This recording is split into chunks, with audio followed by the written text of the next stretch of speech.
Gente, gracias por los 4.085 suscriptores. Gracias por formar gran comunidad. Lo quiero.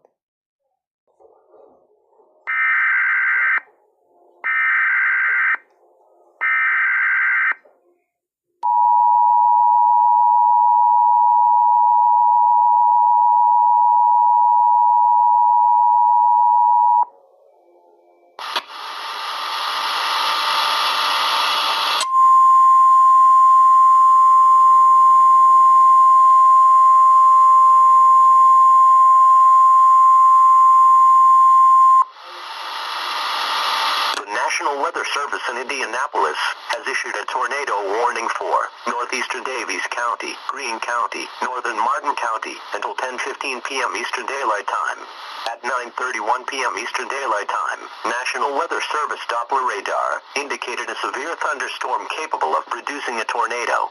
This dangerous storm was located near Linton, or 30 miles southeast of Terre Haute, and moving southeast at 35 miles per hour. In addition, at Midland, a rotating wall cloud was reported by train spotters at 9:30 p.m. Eastern Daylight Time with this storm. This storm has a history of producing ping-pong-sized hail as well. Locations impacted include